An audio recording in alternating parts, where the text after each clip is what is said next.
So the next section that we're going to talk about is church experience. So hopefully we can just walk through those questions. The first question is, describe your previous church experiences, if any. What are we looking for here? Well, it's obviously important to know where people are coming from, their denominational backgrounds.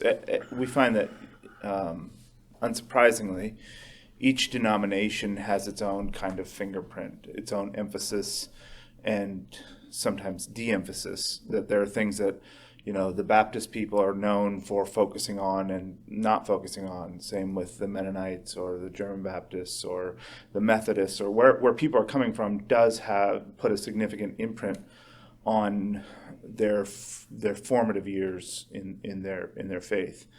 So that's important things to discern from people's church backgrounds. Also, where are their relationships, who have they known and who's known them, who can speak to, the durable quality of their character and how they interact with people and in conflict situations. Yeah, and I think, one of the points that we've seen quite often with this question is that people will bring in either holdovers from their previous groups, or sometimes they'll have counter-reacted and overshot to the other side. And so it's a helpful question to understand where people are coming from and just to get a chronologic history on that. And we've drawn a pretty wide range of people over the years here. And as we do spiritual assessments, and are those who are new to spiritual assessments do them, they'll learn a lot about other groups and strengths and weaknesses. So it's definitely a good question. I think too, and as we see here, the next question: are there any unresolved issues in the groups who may have left or should be addressed? That, along with where people are coming from, we want to know, why did you leave? Like, if you're coming here, is this just a geographic change? You're in a new place, and so looking for a new church to be a part of, or did you leave for a reason? And if you left for a reason, how was that dealt with? And this is probably more significant than anything else. A lot of us have left different churches for different reasons, and as important as the issues that we leave groups are, it's almost as important, and sometimes can be more important, of how people left. Are there? So, in my own personal case, I was a part of a Baptist church when I was first converted, and then I was a part of some small unaffiliated churches.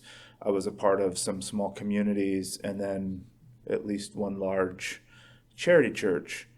I have friends and connections still in all those places, even though I left them over some important reasons that were important to me.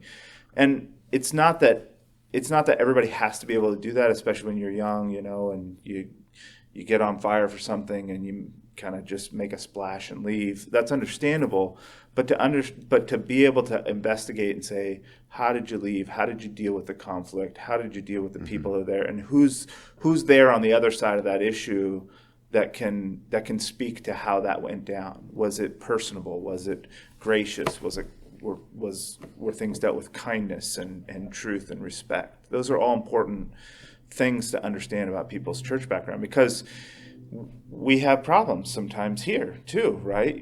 There are issues to work through, and we want to know if someone's prone to being like, it's not my way, I'm out of here. Yeah, Jeremy Horning has this line. He says, often what brings people, the reason people leave their previous communities is the same reason they end up leaving our community here. And I think that's really insightful. One of the other points in this, it ties together question 1 and 2 on this, is it's very easy to attract people who are anti something, and this is a major problem in the house church movement in general, which is that they've been burned for whatever reason from their previous group, so they're anti that. And what bonds people together sometimes in a church is what they're against, which is not surprisingly a terrible basis of commonality. And what you'd much rather have is people for something who are excited about a positive vision, as opposed to they're licking their wounds from some other experience that they've had and can't seem to move past that. So I would say that's another very important element. The unresolved issue in groups, and maybe this is a good point where we can talk to the next question here. Yeah, can I just read that question? Sure. The second question is, are there any unresolved issues in groups you may have left that should be addressed? Yeah. So what would those unresolved things be that people should be looking for? Well, so the most obvious one is how they left, and are there relationships? Yeah, are there relationships that are in tatters as a result of this? And so, you were just mentioning this, Matthew, and what you said, that there's a certain way of leaving that is gracious. It preserves relationships, and it's taking a high ground. There's another way of leaving which involves brokenness and skepticism and, in general, a messy train of relationships that need to be cleaned up there. And so this question is going to wrap to the next question about getting references, because I think this is something that is incredibly important, is to get some kind of external validation on the answers on question 2, which is, how did a person leave? And you will learn so much about a person from talking to other people. In fact, I would make the case that you learn probably more about a person with respect to conflict resolution when you talk to the people who are watching them, as opposed to just hearing it from them, because you're obviously going to get a skewed perspective that's not necessarily the totality of what actually happened there.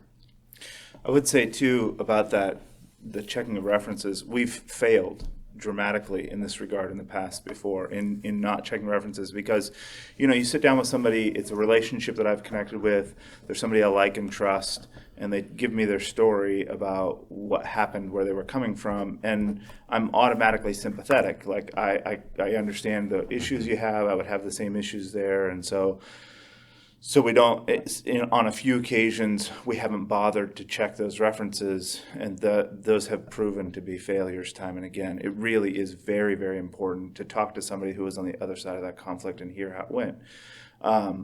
By way of the other side of that story, one of the brothers in my congregation, Earl, he had actually been in ministry in a church that he left, and when he provided us references, he gave references to people who he had conflict with, the individuals that he had left the church with over. And he told me just recently, he said, I worried about that, but I wanted you to know the whole story. I wanted you to be able to hear honestly from the other side of the story how they thought that things went. And I really respected him for that. And I think that's the right way that people should be approaching the church, not trying to make sure that it's only their side that's heard, but that if there's conflict in the past, that we can look into it and see what really happened and what's as an objective a view of that as we can find. So I've never actually done an assessment where there was conflict with a previous church group. What's the rule of thumb for moving forward? Is there like a resolution that has to come about, or is it just an understanding of the conflict that was there? I think we want to understand. We want to make contact with somebody that was on the other side of the conflict and hear how it went from both sides.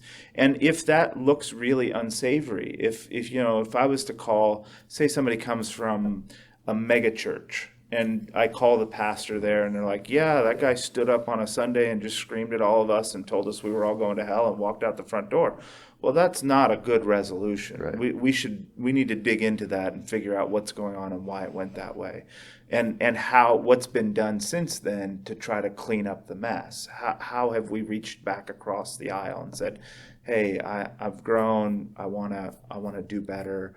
I want to clean things up. I'm sorry that things went that way. Sometimes that stuff needs to happen. Sometimes, at least when there's conflict, people should be learning something. That's what I really look for, is if there's conflict in the past, especially in regards to our church life, that there have been lessons that I've learned. Here's what I could have done better. Here's what I didn't see. Here's what I would do differently next time. I want to say one other point about references and unresolved issues here, which is that I often say that you can't know a person until, at minimum, and this is a minimum, this is not a a box to be checked until you've walked with them for a year and you've gone through adversity, and ideally you've seen that person confronted about something, some sin, some issue in their life. Until you've gone through that, it is an idealist, and it's just utterly naive to believe that you know that individual. You just don't.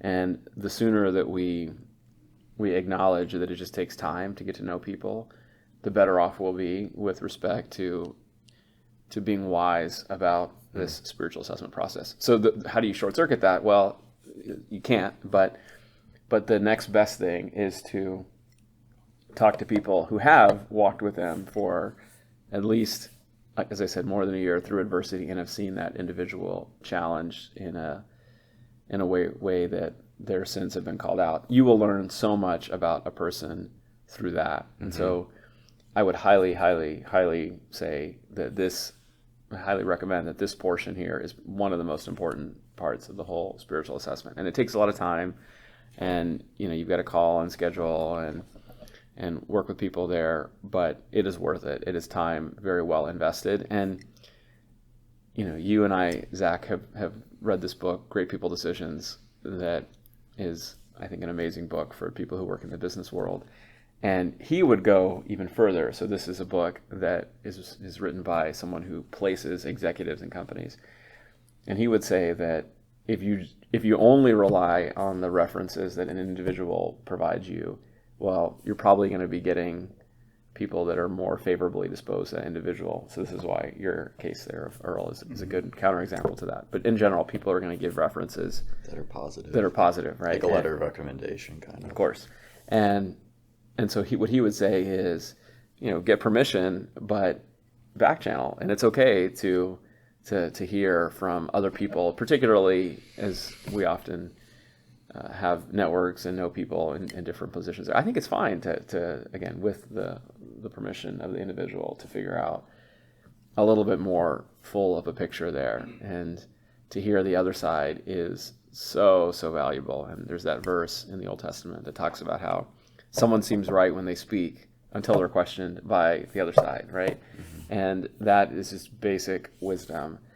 If you don't do this, you're asking to get bit later on, and it's very rare that you will regret the time invested in this.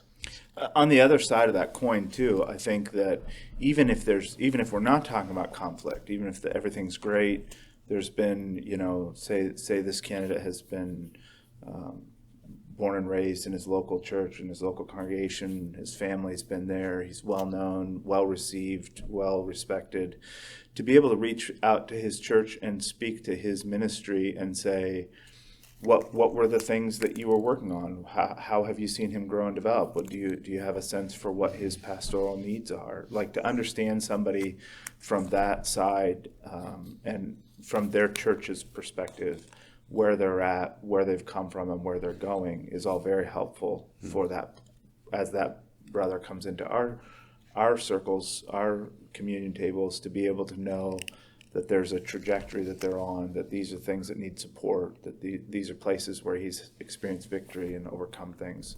All that's really helpful in getting to know somebody. Do you think it's useful to talk about the practical issues around references? What should that conversation look like with the references? Are there any questions you're trying to ask that person while you're on the phone with them? Yeah, I think generally we ask for two church references. And I just start, when I make those calls, I just say, hey, brother so-and-so, sister so-and-so is here, and they're reaching out to the church and would like to get to come into the church, and we're calling to find out what your experiences with them was. Were there any conflicts or issues that you have that you'd like to share with us? Are there any things that you would like the church here to know about their life and ways that we can support and help them? And is there anything that we should know?